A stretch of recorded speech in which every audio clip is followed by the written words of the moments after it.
Va ora in onda Giallo Radio Club, racconti noir dal passato e dal presente, scritto e condotto da Laura Marinaro.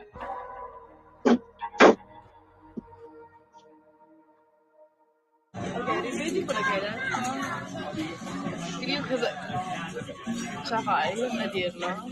Che cosa? Quello che hai detto prima. Oggi, 20 maggio 2023, sto dichiarando, sto ammettendo pubblicamente che puoi mettermi davanti a 1000 scelte, 1000 alternative, 1000 persone, ma fra quelle 1000 Ce la fai? scelgo e riscelgo te. È il 20 maggio del 2023. Sì, allora, buongiorno radioascoltatori e telespettatori per chi usa la Visual Radio, bentornati a Giallo Radio Club, grazie a Lorenzo Barbonari che è in regia e oggi vogliamo parlare di femminicidi. Quello che avete sentito, poi ne parleremo bene col nostro ospite, era la voce di Alessandro Impagnatiello, l'ex barman dell'Armani Café, adesso a processo per omicidio volontario aggravato e premeditato della sua compagna Giulia Tramontano, avvenuto il 27 maggio del 2023 a Senago, nonché interruzione dolosa della gravidanza. Oggi vogliamo parlare di questo tema perché davvero questa strage, chiamiamola così, non accenna a fermarsi, anzi vediamo tante sfaccettature ogni giorno, no? Se pensiamo alla tredicenne gettata dal balcone, dal settimo piano, dall'ex fidanzatino di 15 anni, se pensiamo a Sara Centelleghe che dormiva nel suo letto tranquilla quando Deep Balaam è entrato in casa e l'ha uccisa dopo aver litigato con lei, non si sa bene per che cosa, e a tanti altri casi. Ne parliamo con Valerio De Gioia, giudice presso la prima sezione penale della Corte d'Appello di Roma e consulente giuridico della commissione d'inchiesta sul femminicidio. Benvenuto signor giudice, meglio di lui io direi nessuno. Oggi sono onorata davvero di averla qui. Grazie mille, l'onore è mio, insomma, di essere stato invitato a parlare di questa tematica, no? Come è stato detto, una strage continua. Facci caso, non si dice più femminicidio, ma si dice l'ennesimo femminicidio. Questa la dice lunga sul problema enorme che noi attualmente abbiamo.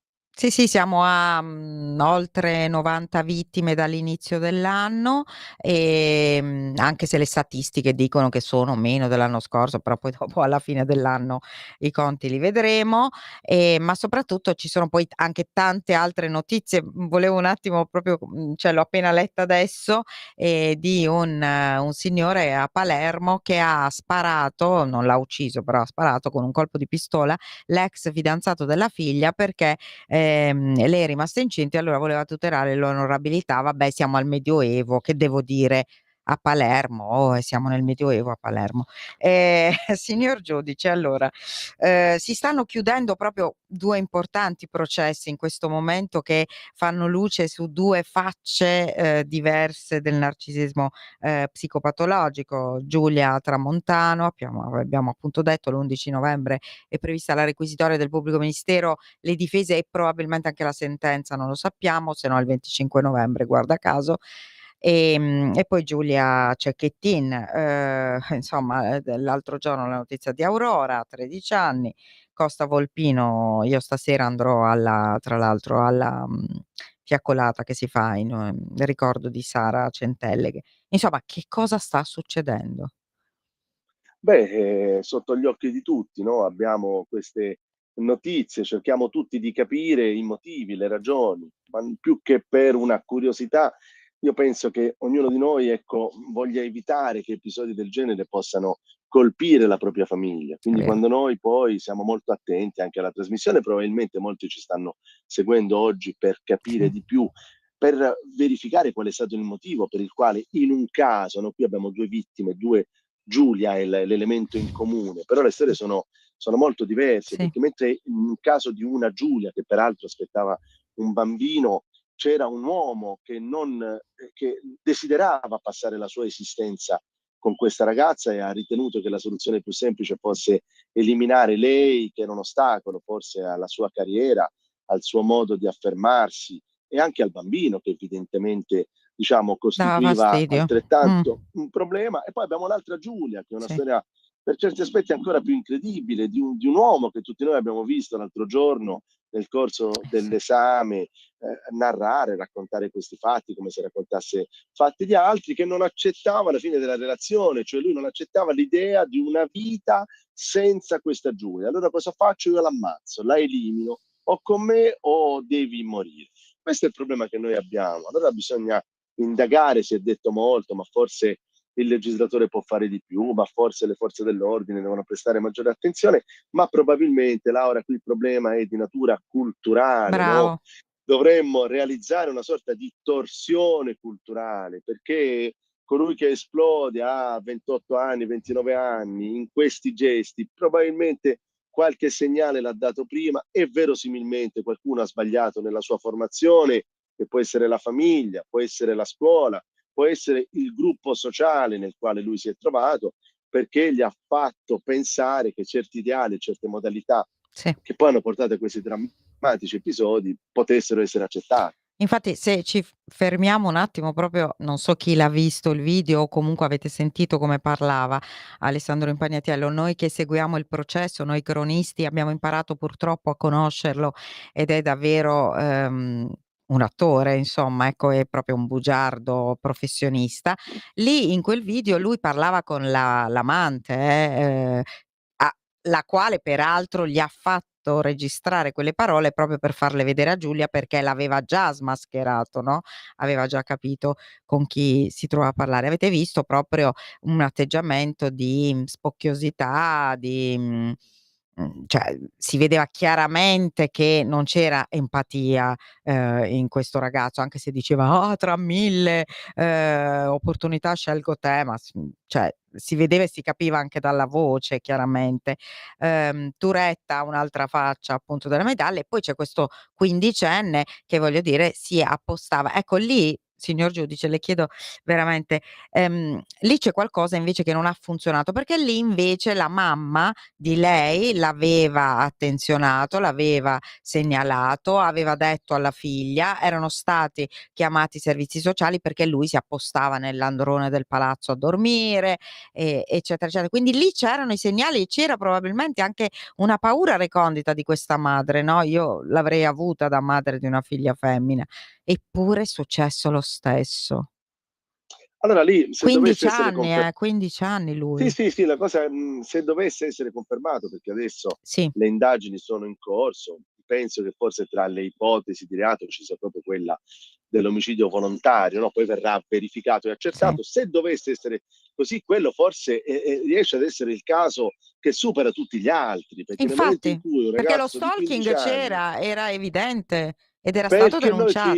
ci illudiamo che certi meccanismi, certi pregiudizi possano averli quelli più grandi, ma se poi alla fine scopriamo che un ragazzino di 15 anni è stato mosso da dinamiche di possesso assoluto, di idea che la donna sia un oggetto, perché se tu butti Infatti, da quel piano per 10 metri una persona, evidentemente non la sì. consideri tale. Questo, se dovesse essere confermato, perché insomma, ripetiamo, il Sembra che giudizio ci per sia adesso un costituzione testimone oculare dell'ordine, addirittura, quindi e lì eh, abbiamo una situazione che deve fare mh, interrogare tutti, ma sì, soprattutto coloro che qualche segnale l'hanno visto, l'hanno colto, ma non hanno saputo apprestare delle immediate forme di tutela a quella ragazza. Noi la chiamiamo ragazza, era è una una bambina. bambina, perché ho visto le Sì, immagini, le foto una stamattina in bambi televisione.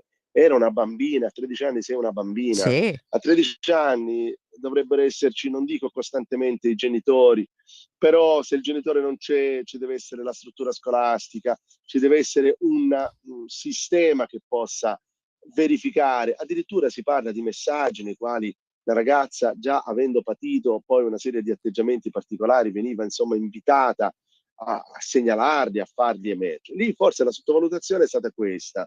Mh. Forse questo ragazzino è un innamoramento, un'infatuazione Sì, adolescenziale, sì. sono cose che si risolvono tra di loro. Ecco, non si è arrivati Mh-mh. invece a capire, Mh. se dovessero confermare questa Sì, ipotesi dell'omicidio volontario, che c'era un rischio enorme. Allora che sia da monito per gli altri genitori che attualmente possono avere una sensibilità bravo, diversa e verificare tutta è una serie vero. di segnali e soprattutto, molto importante, il dialogo, massimo Sì, dialogo. Nel senso che se uno poi può sentire e farsi raccontare dai figli certe situazioni, ecco, che non li rimproveri e che non vada a colpevolizzarli, altrimenti il ragazzo si chiude in se stesso e non vede più giusto. nella E famiglia non dice più quella no. protezione fondamentale. Senta signor giu visto che lei è giudice, ovviamente più di lei nessuno, poi parleremo più specificatamente, insomma delle leggi, di quello che c'è per la prevenzione. Però in particolare, per i minorenni, ecco, in questo caso ci troviamo davanti a vittima, straminorenne, direi infante, e, presunto insomma comunque stalker sicuramente, minorenne anche lui. Dal punto di vista, giudiziario, che, strumenti ci sono per i minorenni, ecco, in questi casi? Perché poi tante volte uno dice: vabbè tanto non sono imputabili". No, in realtà in questo caso lui Eh, avendo 15 anni, perché noi dobbiamo guardare l'età sua, sì, lui era imputabile, o meglio, se sì, vogliamo essere proprio precisi, tra i 14 e i 16 sì, deve esserci poi un accertamento in concreto per verificare l'imputabilità. Sotto i 14 non si è sì, imputabili, ma poi scatta la responsabilità della famiglia, perché sotto il appunto, profilo civilistico poi tu certo. coinvolgi il nucleo familiare. Allora in questo caso noi abbiamo un sistema, quello del processo minorile, che risale al 1988. Noi diciamo Mh-mh. sempre il nuovo processo minorile, però Eh, 1988 tanto ormai è il nuovo vecchio non è processo minorile. sì, Ma allora il ragazzino del 1988, è io avevo la stessa diverso. età di questo ragazzo nell'88, avevo Eh 15 sì, anni, eravamo un po' più bacchettoni, non lo so, sì, rispetto a quelli di oggi che hanno, parecchio. forse grazie anche ai social, tutta una conoscenza, anche un'idea, anche del sesso, dei rapporti, Bravo. che noi non minimamente consideravamo. Oggi a 16 anni puoi guidare questo, forse anche più piccolo, puoi guidare addirittura Sì, una quelle macchinina. macchinette sì, Quindi, sì. quindi io dico, tu sei immaturo, no? In generale dico anche il ragazzo che assume sostanze stupefacenti, Eh, ma se tu sei così immaturo da atteggiarti a uomo, ecco, probabilmente anche le responsabilità dovrebbero essere correlate a questa qualità di uomo. Quindi che cosa accade? Che in queste situazioni, per esempio come misure cautelari, il carcere è proprio mh-mh. l'estrema ratio. Sì. Difficilmente il minore di età va in carcere, c'è la comunità, c'è la famiglia, il carcere è proprio un'eccezione straordinaria. E dal punto di vista del processo, se dovessero essere confermate queste imputazioni, non si può parlare di ergastolo, perché per i Certo, minori di età, per effetto di certo. una sentenza della Corte Costituzionale del 94, l'attenuante della minorità non può mai essere recessiva rispetto alle aggravanti dell'ergastolo. Quindi qualunque reato il minore possa commettere non avrà mai il carcere a vita. Eppure abbiamo visto con Omar, no, di Erika e Omar, che lui dopo tanti anni, dopo che ha scontato, la sua pena per la strage insomma di Novi Ligure, è tornato adesso, al centro di una vicenda giudiziaria perché, ha maltrattato Sì, la sua sì, attuale pare, compagna. ho sentito anch'io, anche in Sì, quel caso dovremmo usare ovviamente il condizionale, però colpisce, no? Perché poi noi diciamo sempre, è giusto che vi siano anche dei benefici penitenziari, anche perché se la pena ha una è finalità rieducativa, certo. rieducativa, in qualche modo tu questo lo devi risocializzare perché poi Sì. esci. Ma non solo questo, Omar, mi sembra si parlasse anche dell'autore del delitto Meredith, mi sembra di aver sentito, non vorrei dire castronerie, che anche lui poi ha avuto problematiche, se non Ah sì, sbaglio, Rudy con... Guedè, certo, certo. Sì, Mi sì, sembra di Rudy. aver... non vorrei No, dire no, no, cose ma improprie, anche poi ci Omar comunque troviamo... a processo, per- Sì, sì, Sì, sì, noi sì, sì, in entrambi appunto, i quindi non è casi ci che sono sì, state sì. Sì, sì. delle Sì, particolarità sì. nelle dinamiche, delle conflittualità Sì, accese con le con le persone donne. con cui Ecco. vivevano. Allora lì ti devi interrogare, ma forse Mh, questo... innanzitutto devi interrogarti sulla questione che tu se nasci così è difficile che io possa eh, rimetterti sui binari. eh. E poi che il carcere certamente è uno strumento fondamentale fino a che tu ti trovi in carcere, ma quando esci dal carcere dovremmo forse ipotizzare il permanere di un controllo da parte delle forze dell'ordine. almeno nella prima fase. Non lo so, si può studiare un sistema che non limiti la libertà personale, come si fa negli Stati Uniti, no? Vi ricordate voi quando si parla della libertà sulla parola, insomma, quello esce dal carcere, però c'è un controllo costante, insomma, per responsabilizzare. È evidente poi che in questi casi parliamo di soggetti che, avendo dei precedenti importanti, ogni processo o per stalking o per maltrattamenti in famiglia poi porta a una risposta sanzionatoria Beh, certo, davvero significativa cioè da ci parte dello torna Stato. sicuramente poi. Vorrei ricordare tra l'altro un episodio invece che riguarda insomma, una persona che è stata condannata in via definitiva per l'omicidio della moglie, e l'abbiamo anche vista qui la moglie, il fatto è successo tanti anni fa, Salvatore Parolisi, e che uscito dal carcere l'anno scorso per un permesso premio, lui aveva beneficiato del rito abbreviato perché non gli era stata contestata la crudeltà con 49 coltellate date di spalla, ecco Melania Rea. È uscito dal carcere e intervistato furtivamente, diciamo, da una trasmissione televisiva, diciamo che ha peggiorato la sua situazione perché si è dimostrato insomma alquanto poco empatico, se vogliamo dire, nei confronti della vittima e della famiglia della vittima, e così il giudice si è arrabbiato, il giudice di sorveglianza gli ha detto: "Vabbè, non ti do più i permessi". Ecco, quello che io volevo chiedere, riferendomi a un caso come quello di Giulia Tramontano, di Salvatore Parolisi, casi in cui non c'erano dei maltrattamenti da denunciare o degli episodi di stalking pesanti. Anche Giulia Cecchettin alla fine lui non l'aveva denunciato per stalking, anche se gli dava fastidio, insomma, il suo stargli addosso. Ecco, in questi casi, cioè che cosa si può fare? Perché adesso ci spiega bene, le leggi che ci sono oggi, il codice rosso, la legge Roccella, okay, ma quelli forse son più riferiti a situazioni in cui c'è una violenza domestica, una violenza economica, non solo psicologica. Cioè spesso io sento storie di donne che dicono: "Sì vabbè, vado dai carabinieri a denunciare che mi ha tradito e fa il bugiardo e si comporta come Impagnatiello", ma loro si mettono a ridere perché non m'ha fatto niente, mi ha solo fatto le corna. Cioè poi non è che tutti quelli che fanno le corna sono come Impagnatiello, è ovvio, chiaro, no, però tu lo capisci quando sei davanti ad un soggetto controllante che ti ha isolato, che potrebbe arrivare a quella a cui è arrivato Alessandro Impagnatiello, no, però ecco, in questi casi è difficile cioè come cosa puoi fare?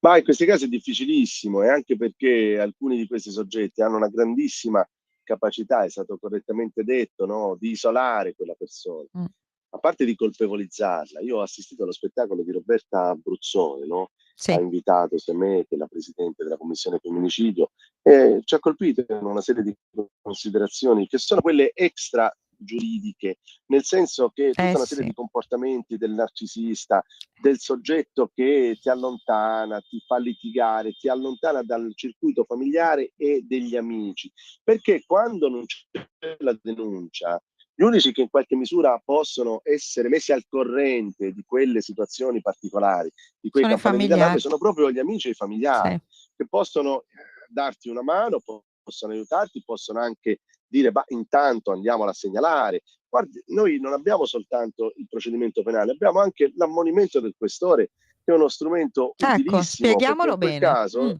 ah sì, perché tutta una serie di comportamenti, sia di violenze domestiche che di atti persecutori, se tu non hai asporto querela e non ci sono situazioni così gravi da doverti indurre a sporgere querela, però quando hai i primi segnali ci si può rivolgere alle forze dell'ordine, alla Polizia di Stato, e scatta l'ammonimento del questore, cioè l'altra persona viene convocata e viene ammonito, cioè si dice: "Guarda, tu oggi sei sotto il nostro controllo, se si dovessero ripetere questi comportamenti poi passi i guai, in primis perché il reato diventa procedibile d'ufficio e poi l'eventuale pena in caso di condanna è aumentata". Allora questo Mh. dell'ammonimento ha prodotto alcuni effetti, perché alcune Mh. persone, qui sembrerà paradossale, Quando vengono denunciati, ipotizziamo per il delitto di maltrattamento in famiglia, Sì. e poi si rivolgono al legale e il legale gli spiega: guarda che adesso non si può più rimettere la querela, quel processo andrà avanti e verosimilmente verrai condannato, ritengono di non avere più nulla da perdere e arrivano spesso al gesto estremo di eliminare quella persona Ecco. che ha osato ribellarsi all'autorità. Allora, fermo restando che la denuncia è lo strumento da privilegiare, Sì. questi fatti di reato vanno denunciati perché lo Stato interviene con misure cautelari di prevenzione, ma nei casi meno significativi di quelli che noi consideriamo i reati spia, rivolgersi alle forze dell'ordine è importante, perché può partire l'ammonimento e quella persona sa che se la smette finisce lì, nel senso che il procedimento penale neanche comincia, e diamo una via di salvezza per Questo è entrambi. molto, molto importante. Grazie infatti di averci dato questo, quindi diciamolo a tutte le donne, insomma, che ci sono questi strumenti. Forse, secondo me, le donne dovrebbero anche avere sempre come amico non solo degli amici, dei parenti, ma anche un avvocato che li consigli bene, no, perché tante volte la gente comune non le sa le cose, quindi è meglio che te le dica un avvocato. Per esempio, nello spettacolo che invece ho messo in scena io, che ho scritto proprio su partendo dalla storia di Giulia, ma non solo su Giulia, lì c'era proprio la donna che parla al telefono con le amiche che le dicono: "Ma non vedi che lui ti tratta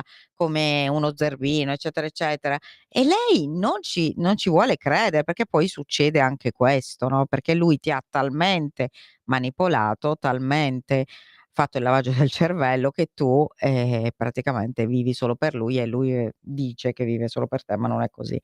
In quanto alle leggi, spieghiamo bene, innanzitutto l'inasprimento che c'è stato quando, perché prima, appunto l'avete visto con Parolisi, si poteva addirittura accedere al rito abbreviato quando non si trattava di omicidio volontario aggravato. Per fortuna oggi, almeno quello insomma, diciamo teoricamente tu vai all'ergastolo, ecco, perché il più delle volte è aggravato dalla premeditazione, dalla crudeltà, dai futili motivi, dal fatto che sei legato sentimentalmente alla donna, alla vittima, no, e poi c'è, la legge Roccella e il codice rosso famoso. Ci spieghi, diciamo nel dettaglio quali sono gli strumenti oggi più importanti di una volta e più sicuramente efficaci di una volta? E Allora noi dove abbiamo, dove magari non funzionano, ecco, dove c'è sì, qualcosa che non funziona. no, noi abbiamo una legge del 2019 che ha vietato la possibilità di accedere al rito abbreviato per i delitti Sì, punibili in astratto con l'ergastolo. Allora qui noi abbiamo una falla, un vuoto normativo, mh, perché quando tu uccidi il coniuge o uccidi la persona con cui hai una convivenza, ipotizziamo il caso di come si Giulia, chiama? Sì, della Giulia, la Tramontano. ragazza che aspettava il bambino, della Tramontano, Sì, perché lui conviveva con lei. In quei casi la pena in astratto è l'ergastolo, quindi non puoi fare il rito abbreviato.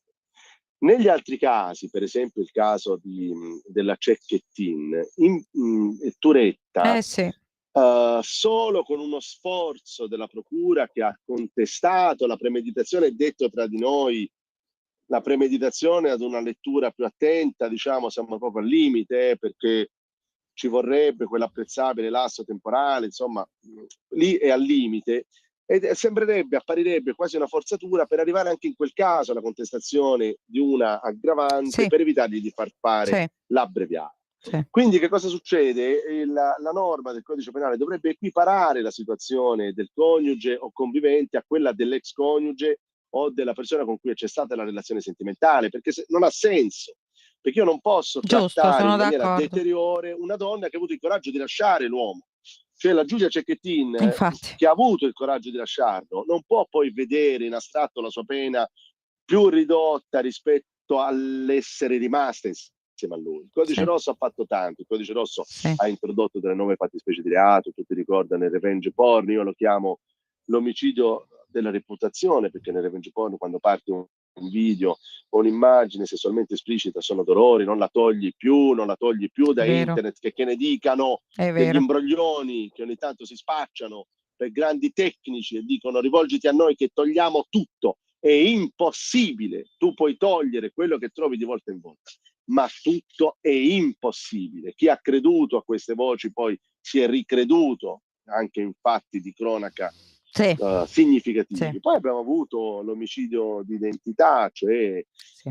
con il codice rosso si è capito che lanciare sul volto di una donna un Sì, acido e determinare uno sfregio permanente non può essere considerato una lesione aggravata, no? Perché con le generiche poi la pena era veramente è ridicola. irrisoria, Questo sì. ha fatto il codice rosso, poi ha introdotto una serie di elementi a livello processuale. Tutti ricorderanno l'obbligo entro 3 giorni dalla notizia di reato di sentire la persona offesa, obbligo che taluni ritengono sia stato poi in parte disatteso. Qual è stata la passo avanti con la legge Roccella, che poi la legge Roccella ha avuto un'accelerazione proprio per il caso della Giulia Cecchettin, che si era Sì. verificato in un periodo in cui era in corso l'approvazione. Ehm, Quindi poi Facciamo una pausa di 1 minuto e ricominciamo con la legge Roccella? Ti volentieri. stiamo facendo lavorare. Grazie.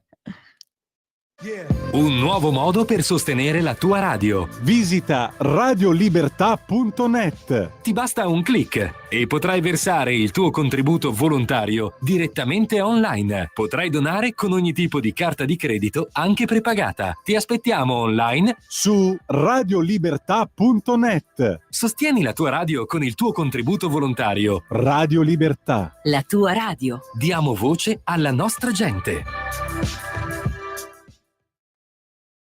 Sempre più liberi con La tua radio è il nuovo sito che mette in prima pagina opinioni, firme, notizie, uno sguardo nuovo e originale sui fatti che ci circondano. Il nuovo quotidiano online. Semplicemente radiolibertà.net.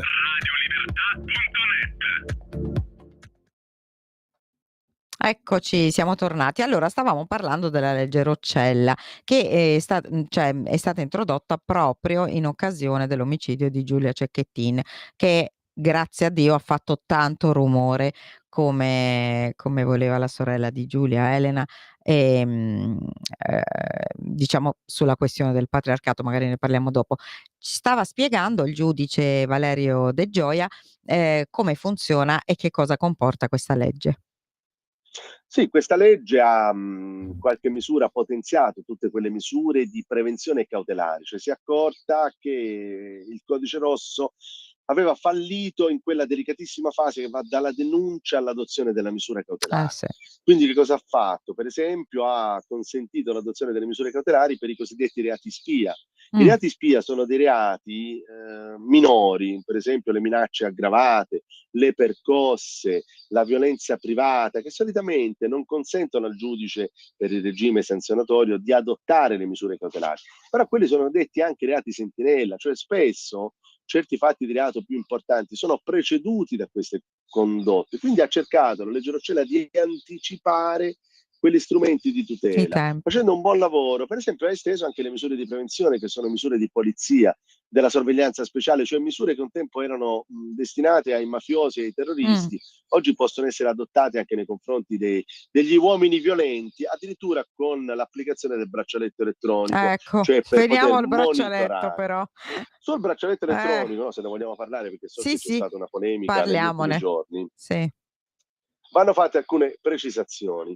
Il braccialetto elettronico nasce, innanzitutto il braccialetto elettronico non è una misura cautelare. Chi dice la misura cautelare del braccialetto elettronico dice una cosa pesantemente errata in diritto. È un sistema di controllo, cioè controlla che la misura cautelare venga rispettata.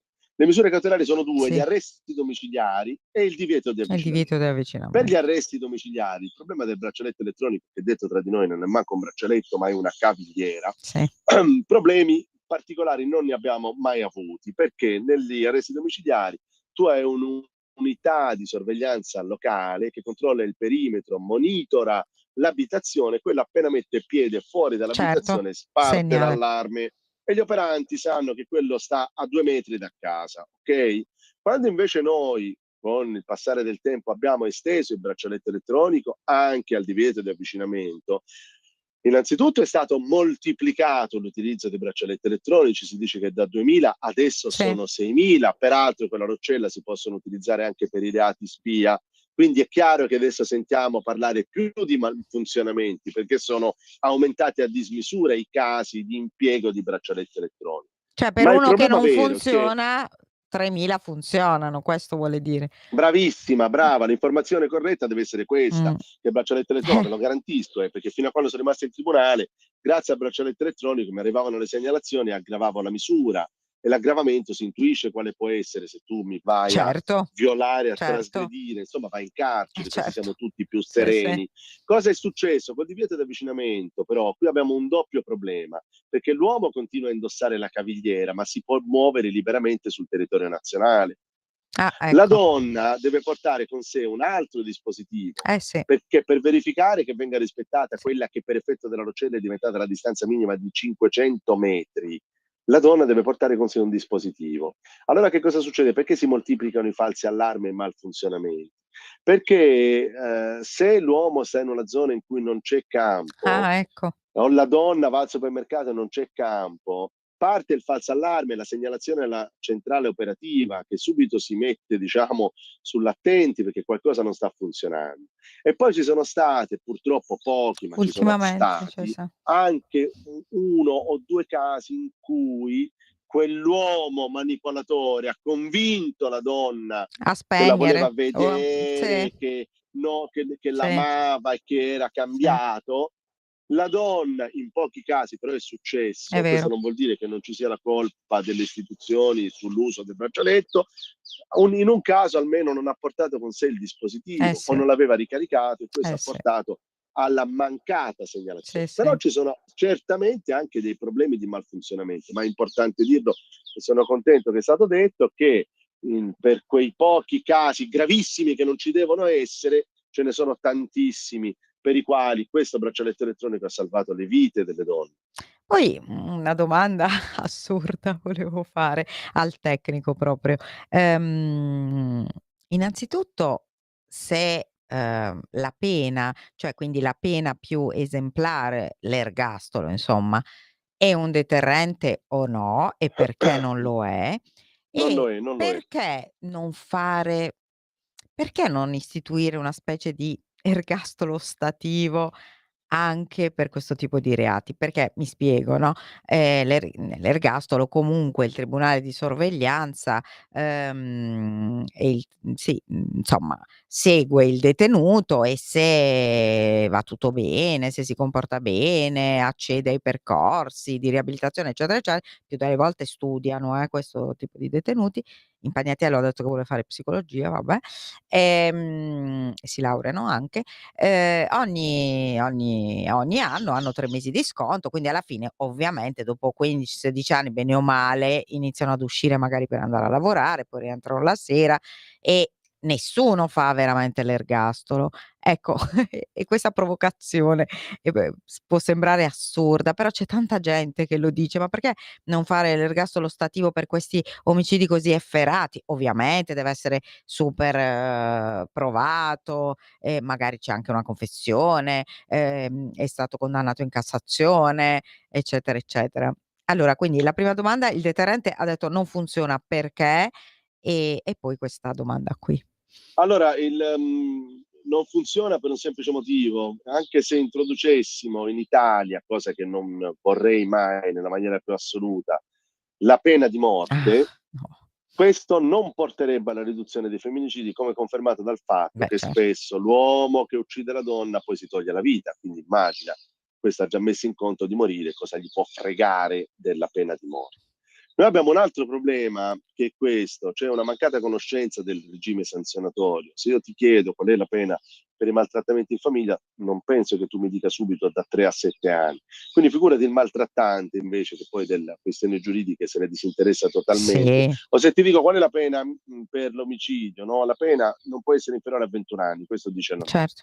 Allora il maltrattante ignora volontariamente, probabilmente, comunque è mosso da istinti rispetto a chi si fa corrompere o chi commette il delitto di peculato, che lo sottraggono a valutazioni di natura utilitaristica, cioè nel momento in cui io decido di maltrattare mia moglie o decido di violentare una Beh, ragazza, però non vado a vedere se la però pena è da 6 a no, 12 il anni. messaggio lanciato da tanti di questi, no, che dopo 15 anni iniziano ad uscire, andare a lavorare, Sì, cioè sì, è sì, ovvio che uno non ha questo sì, sul reato eh, ostativo, inteso come reato che è di ostacolo alla possibilità di accedere ai benefici penitenziari, c'è un lungo catalogo di queste fattispecie di reato e sono molto spaventati i condannati, perché Eh, quando c'è il reato ostativo sanno che i benefici poi non arrivano, arrivano molto tardi, e comunque ci deve essere una condotta per poterne beneficiare. Ecco, da quel punto di vista sì, sono d'accordo. Tolti dei casi che già rientrano tra quelli ostativi, effettivamente ampliare quella però comunque interverremmo su soggetti che hanno già sbagliato e che sono stati condannati, cioè non avrebbe quella funzione di sì, sì, sì, prevenzione, sì, sì, sì, capito? Cioè, però è giusto, ho capito il discorso, dice però almeno sì, come evitiamo che quello dopo 12 deterrente, anni sta diciamo. fuori, perché il meccanismo della liberazione anticipata, quei 3 mesi all'anno, 45 Sì, giorni ogni 6 mesi, è sì, un automatismo. sì, Quando si dice buona condotta, insomma, l'importante è che non hai menato nessuno all'interno sì, dell'istituto carcerario. Quindi alla fine è vero questo. Noi una volta in una trasmissione televisiva abbiamo fatto un calcolo sulla pena che poteva avere Turetta e quando sarebbe potuto uscire arrivammo alla conclusione che dopo 12 anni poteva essere fuori dal ah carcere, sì, se non vi fosse stata la contestazione del reato punibile con l'ergastolo, certo, cosa che poi la procura ha fatto per certo, con la evitare premeditazione. probabilmente storture di questo genere. Mh-mh-mh. Nel caso di Impagnatiello, la premeditazione secondo lei, da quello che sa del caso, stiamo vedendo tra l'altro che scorre la copertina del libro che è appena uscito, che ho pubblicato con Roberta Abruzzone, proprio sulla storia di Sì, Giulia complimenti, Tramontano. complimenti per questo Grazie. lavoro, complimenti. Glielo faremo avere, molto proprio sulla prevenzione No, no, anche. ma io so come lavorate e siete molto tecniche, questa è Molto. la bellezza. Sì, sì, Non sì. ci sono cose suggestive No, campate in aria. So che tutto quello che viene scritto è frutto di sì. analisi e di grande studio. Ecco la mia stima anche per Roberta Abruzzone che conosco personalmente. Certo. Che stavo dicendo? Ecco, Stavamo dicendo della la premeditazione, premeditazione, perché perché per lì c'è quella Impagnatiello storia dell'avvelenamento con bromadiolone, il veleno per topi. Lui dice, che l'avvelenava perché voleva eliminare il feto.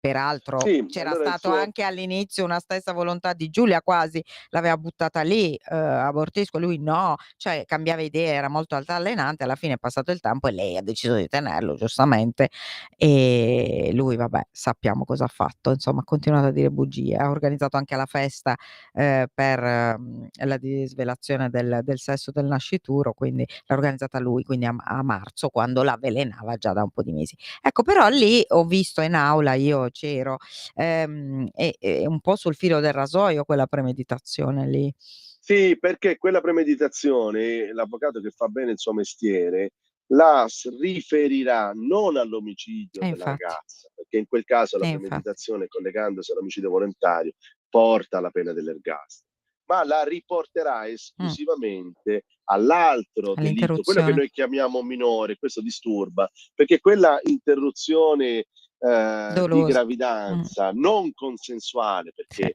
la ragazza non la desiderava, no. porta a un regime sanzionatorio assai contenuto. Quindi là si dirà: sì, è vero che avevo fatto quello studio già mesi prima, ma era solo per eliminare il bambino. Così che io riporto la premeditazione a un delitto minore e mi salvo dall'ergastolo.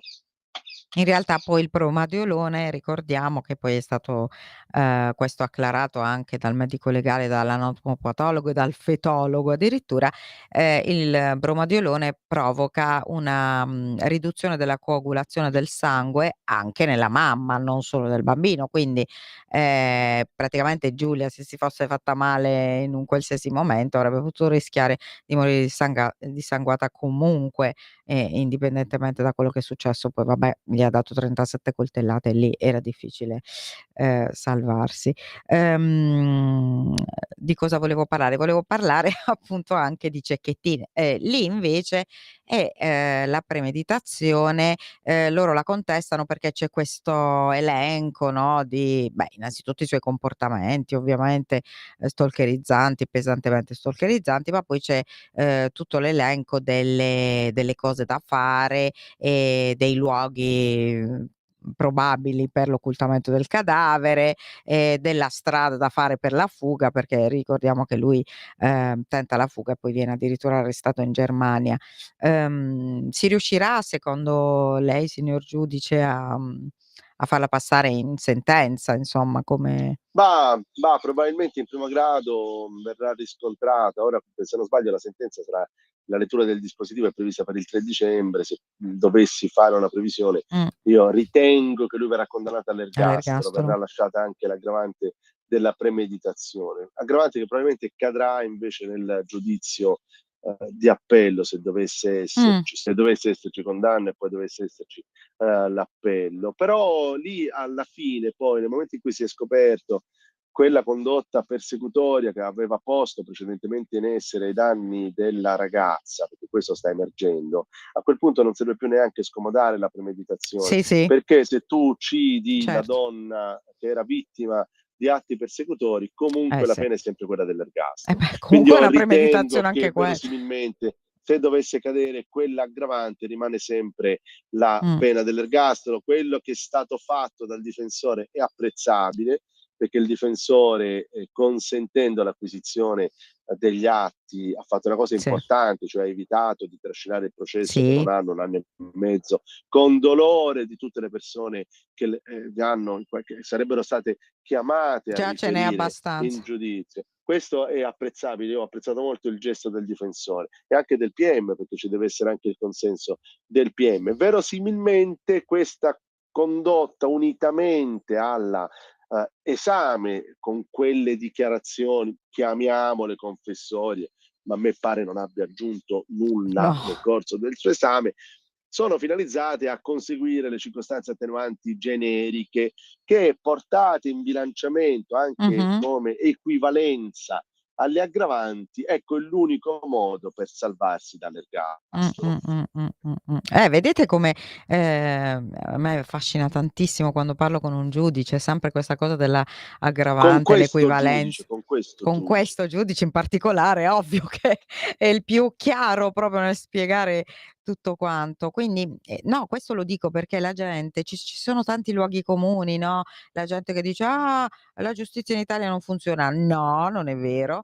I giudici non applicano le pene certe, la pena non è certa. No, non è vero. Noi abbiamo un codice di procedura penale, sì è vero, un po' insomma abbastanza garantista nei confronti dell'imputato, però voglio dire, se poi te capita, insomma è meglio così, ma nello stesso tempo è un'applicazione anche di uno schema spesso matematico e quindi si va a bilanciare, no, non è che puoi fare per forza quello che punisce tutti da una parte e dall'altra, no?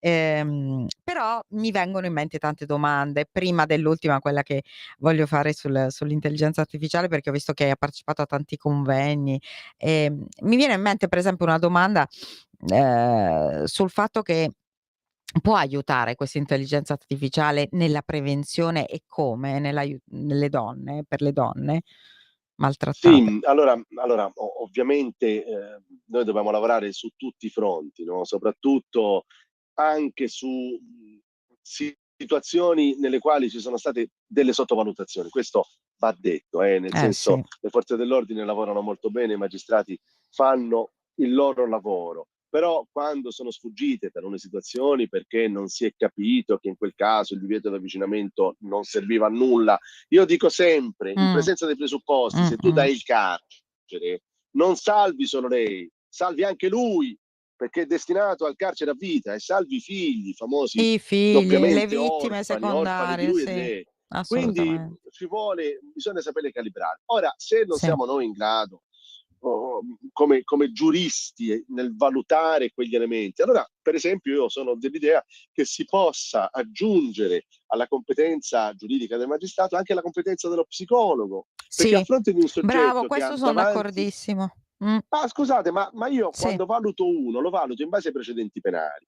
Vi assicuro che il femminicida spesso Non non ha ha nessun precedenti. tipo di precedente. Sì, Ma se la psicologa gli somministra un test e mi dice: guarda, che questo che sembra l'uomo perfetto, fra un po' esplode, io ho la possibilità di adottare una misura, perché lei mi fa una valutazione di rischio, di letalità che io non sono in grado di fare. Ecco perché poi mi sono permesso di dire che un sistema di intelligenza artificiale, attenzione, che non è che deve sostituire il giudice o lo psicologo, ma può contribuire a fornire degli elementi, non è da scartare. Come In si può questi operare? casi, cioè nei casi in cui, ripetiamo, il maltrattante non è uno che, cioè non è un mafioso, uno che ha precedenti di ogni tipo per violenze e robe varie, no? Quindi è una persona Allora, normale come Alessandro Impagnatiello, cioè l'avresti mai detto che Alessandro Impagnatiello, a vederlo così in quel video che abbiamo visto adesso, avrebbe fatto una cosa del genere? O Turetta? No. no, Chi può dirlo? però se Però, alla eh, denuncia noi sì, somministriamo un questionario nel quale facciamo una serie di domande, casomai anche con l'ausilio di uno psicologo che ci dice guarda, fai queste bello, domande specifiche. interessante. Nel momento in cui la ragazza dice beh, ma questo è sempre assente, ma questo è costantemente bugiardo, ah, questo ha avuto degli scatti d'ira che mi hanno un po' spaventato, ah, ma lo sapete che questo a 19 anni ha avuto un TSO? Eh, Capite come iniziamo ad avere un quadro che, trasformato in elementi matematici e dato un algoritmo, può dare una valutazione di natura predittiva, cioè l'algoritmo mi dice guarda che qui questa situazione è ad alto rischio, poi l'uomo valuterà se accordare fiducia alla macchina e quindi dare una misura un po' più importante, può anche disattendere perché l'ultima parola spetta all'uomo, ma un sistema predittivo può dare dei vantaggi. È stato utilizzato nel 2007 in Spagna, ah, si chiama Viogen, è un algoritmo, il sistema spagnolo ha fallito perché in maniera frettolosa veniva dato il test a queste donne che denunciavano, venivano sollecitati, si sbrighi a compilare il test. no. Invece se noi in Italia diamo un test fatto come si deve, senza inserire i pregiudizi che spesso noi trasmettiamo agli Uomini, algoritmi, sì, perché sennò sì. poi diventa fallimentare come la valutazione umana, e la facciamo assistere da una psicologa o da un legale esperto, la perfetta compilazione di quel questionario può dare un indicatore di rischio che, unito ad altri, consente al giudice di non sbagliare. È una specie di profiler, diciamo, che in America è utilizzato per esempio per studiare i serial killer e che in Italia non è assolutamente, cioè in Italia ricordiamo, ecco, questo era il tema ancora che volevo introdurre, abbiamo 10 minuti però ne possiamo parlare, importante, il tema delle perizie psichiatriche, no? Cioè in Italia noi nel processo penale possiamo sì, stabilire, insomma, che c'è chiedere e ottenere una perizia psichiatrica, ma attenzione, per stabilire semplicemente la capacità di intendere, volere e stare in giudizio. Non è uno studio della psiche dell'imputato, che poi vabbè i periti alla fine la facciano, pensiamo ad Impagnatiello, hanno stilato veramente il perfetto profilo del narcisista psicopatologico maligno, Sì, però di fatto la perizia serviva semplicemente a stabilire che fosse capace di intendere. Ecco, signor giudice, ma queste perizie psichiatriche non sono un po' troppo, cioè non vengono chieste un po' troppo con leggerezza oggi sì, e sì, sì, potrebbero sì, sì. cambiare invece, potrebbero diventare veramente delle valutazioni di profiler psicologiche. Sì, allora noi abbiamo un limite perché il codice di procedura Eh, penale vieta che la perizia possa essere utilizzata per valutare la personalità del soggetto, salvo i casi eccezionali che noi conosciamo, della capacità di intendere e di eh sì, volere o in fase di esecuzione della pena, la valutazione dal punto di vista psicologico. Io infatti mi ero permesso di fare una considerazione dicendo, visto che esiste questo divieto, forse dovremmo scardinarlo e mm, limitatamente all'adozione delle misure cautelari secondo me avvalerci della sì. professionalità di queste persone. Ho scritto una cosa e poi uno su LinkedIn mi ha detto su un social dove sono molto seguito, questa scritta ma il giudice non sa che è vietato dal codice di procedura Madonna, ma penale. certo Ed che io ho lo scoperto sa, ma era... no, che era la premessa, Però si perché può ho anche detto si dovrebbe fare cambiare. un intervento di riforma Eh, per rimuovere il limite. appunto. Se io ti dico intervento di riforma Eh, è eh, perché eh, non possiamo farlo oggi. E questo che certo. era anche un esperto, non so in quale materia, forse psicologiche, mi ha pesantemente bacchettato, è stato bloccato ovviamente sul social per evitare che dicesse altre idiozie e potesse poi essere querelato per diffamazione, che non tutti sanno che sui social viaggiano ipotesi di reato che la gente con grande leggerezza. Quanto invece alla perizia, Sì, perché no, lo sappiamo, no? Appena viene commesso un delitto di una certa sì, gravità, poi si dice, vedrai, adesso il difensore chiede la nomina di un sì, perito. A parte che la sì, richiesta è una sollecitazione, perché non è tecnicamente un mezzo di prova, ma è uno strumento, infatti, l'ausiliare del giudice, quindi anche se non lo chiedi, io comunque posso nominare il perito. certo, Ma la cosa che dico sempre quando mi intervistano su questa questione specifica è la seguente: ma ben venga la perizia, perché quella perizia, una volta che vero, accerta che c'è la piena è capacità di vero. intendere e di volere, taglia la testa al toro. Ma infatti io credo che nel caso di Impagnatiello il giudice Bertoia, che io conosco molto bene perché è stato il giudice della corte d'assise anche di Bossetti, ha stabilito lei la perizia perché secondo me così ha detto tagliamo veramente la testa al toro Certo, perché sennò poi totalmente. ti trovi Eh, l'appello solo su quello, l'appello, cioè sì, sull'omessa sì. nomina del perito. Sì, sì, infatti. Infatti non lo so per Turetta se sia stata ecco, come mai poi per Turetta, non nessuno l'ha chiesta, hanno deciso Ma perché nei fatti tu devi avere una serie di elementi, anche quando capitava a me nel corso del mh, giudizio, io lo nominavo non quando il fatto era strano, perché mh, il crimine è strano, cioè non si lega ai canali ordinari, altrimenti dovremmo dire che chiunque uccide non sta bene di testa, no, questo dovrebbe non essere è poi la così. conclusione. Però a me quando veniva prodotta documentazione medica dalla quale si Sì, evinceva il ricovero, un eventuale TSO, problematiche di natura psichiatrica, un periodo in cui era stato osservato, eccetera, eccetera, quelli sono elementi importanti che mi inducevano a nominare il perito. Nel caso di Turetta, ripeto, l'avvocato ha avuto un comportamento processuale, insomma, visto dal punto di vista del giudice, impeccabile. sì. Ecco, io ho apprezzato molto Premiale anche perché va a sì, giudizio sì, immediato, sì, perché ha evitiamo intuito che, insomma, tutto. che il fatto Mh, era quello, quindi vuole lavorare su altri aspetti, perché è giusto che poi si arrivi, anche se si arriva a condanna, a una condanna che sia giusta per tutti. Anche perché se è ingiusta poi ci pensa l'appello, la Corte di Cassazione, no? Avete visto quando poi il processo ritorna dall'inizio, quindi è meglio fare un processo fatto come si deve in modo tale da far mh, durare di meno, non arrivare agli annullamenti. Allora in questo caso io penso che lui non disponesse di elementi, certo il soggetto l'abbiamo visto anche come parlava, come raccontava, poi l'elemento comune che io penso di aver visto in entrambi mh. i soggetti per entrambi i delitti è questo, è il piangere. Io dico sempre, Sì, loro ma piangono piangono per se se stessi, stessi, infatti. piangono se stessi, loro Sì, piangono la fine di una, forse certo. lui piange la fine di quell'amore, colui che viene accusato di aver ucciso Giulia Cecchettin, cioè lui piange perché questa ragazza l'aveva lasciato, non Sì, perché ha ucciso la ragazza che l'ha lasciato. sì, sì. L'altro piange perché quella ragazza che lui ha Perché ucciso ha gli ha perso pure tolto la quell'altra. libertà, perché lui non ha più la libertà di avere quelle Certo, relazioni, non c'ha quella manco la pluralità di relazioni bravo, sentimentali. bravo. Eh sì, è così, è così. Un'ultima, domanda quindi invece, riguarda una cosa che mi sta molto a cuore, cioè le vittime e, nei casi appunto in cui magari viene uccisa la mamma, il papà va in carcere, i figli, delle vittime di femminicidio. Ecco, che cosa fa il sistema giudiziario per loro? Perché loro spesso si Sì, sentono abbandonati. sì, qua parliamo degli orfani di femminicidio. Noi abbiamo una legge Sì, importante del 2018, la numero 4.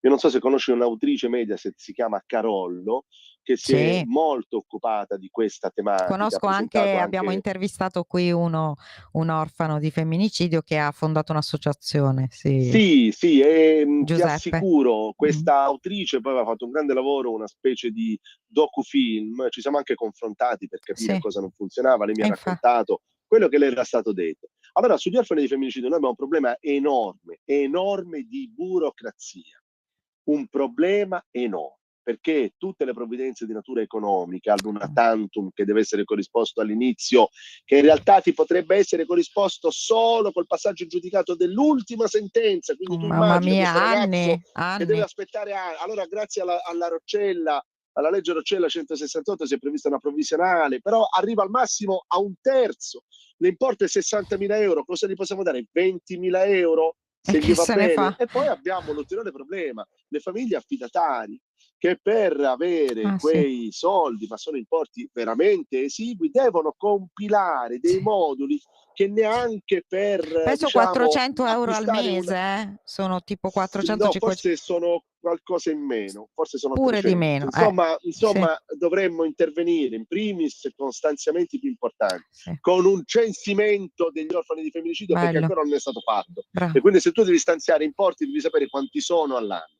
E poi dovremmo intervenire agevolando la burocrazia, Mh. perché chi ha il coraggio, il grande gesto altruistico Sì, di diventare sì. genitore perché prende con sé questo, non deve avere il problema della burocrazia, deve essere premiato anche da quel punto di vista. E anche le famiglie insomma devono essere aiutate, chi rimane, perché spesso sono i nonni che rimangono e che pensate alla storia di Alessandro Maia che ha sterminato la famiglia, però uno dei figli, Nicolò, è rimasto vivo, su una sedia a rotelle, poi adesso si è un po' ripreso, però non sta benissimo e sono i nonni a occuparsi di lui. Ma, in questo caso una famiglia abbastanza insomma borghese, però mettiamo in una famiglia in cui ci sono problemi anche economici, chi li aiuta? Chi aiuta queste persone? Io credo che sì, forse lì insomma bisogna mettere un po' mano a qualche legge, non lo so. E poi ricordiamoci che le riforme cioè si può anche riformare al parte del codice, no, come Certamente, sì, cioè sì, ma qualcosa che non anche va si questo può anche sistemare. assolutamente sì, e anche il confronto odierno, oltre che poi dare idea di quali sono gli strumenti attualmente in uso, serve anche per confrontarsi e capire quali sono le lacune. Noi, grazie a Dio, abbiamo un legislatore che nell'ultimo periodo è molto attento e sensibile. Sì, Quindi ci sono proposte di legge e parlando anche con i soggetti, soprattutto con i professionisti che se ne occupano costantemente, possono arrivare quelle idee che poi riescono a far svoltare. Anche il discorso sull'intelligenza artificiale in sì, funzione molto predittiva. Ma interessante. scusate un attimo, ma anche se salva solo una donna, Bra ma lì ci siamo ripagati lo sforzo Salva una donna e tutta la per sua quella famiglia, unica eh. vita. Eh sì, eh sì. Bah. Quindi in questa commissione parlate anche di tutto questo? Come funziona? Vi riunite ogni tanto Beh, o io sono solo il consulente giuridico, nel senso sì, che io poi cerco di dare un inquadramento in diritto. Sono 36 parlamentari, una commissione bicamerale, e vi devo garantire, perché per me è un'esperienza assolutamente nuova, che c'è un'attenzione enorme da parte di tutti i componenti e vi assicuro che le spaccature politiche in questa non commissione, ci e penso sono. anche in altre, non ci sono, perché il problema del femminicidio e della violenza di È genere è un trasversale. problema che vede tutti uniti verso il grande obiettivo che è quello di debellarlo.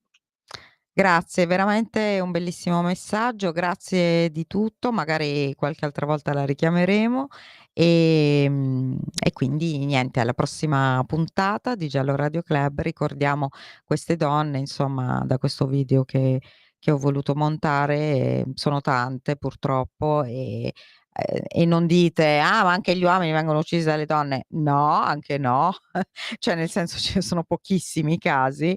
Certo, ovvio che ci sono i casi delle donne manipolatrici o delle donne narcisiste, però è più difficile che una donna uccida un uomo, anche per come è fatta una donna dentro, eh. Siamo partiti da un video in cui la mancanza di empatia era la prima cosa proprio evidentissima. Grazie a Valerio De Gioia e Grazie mille a grazie voi, buon lavoro. a tutti quanti. Alla prossima.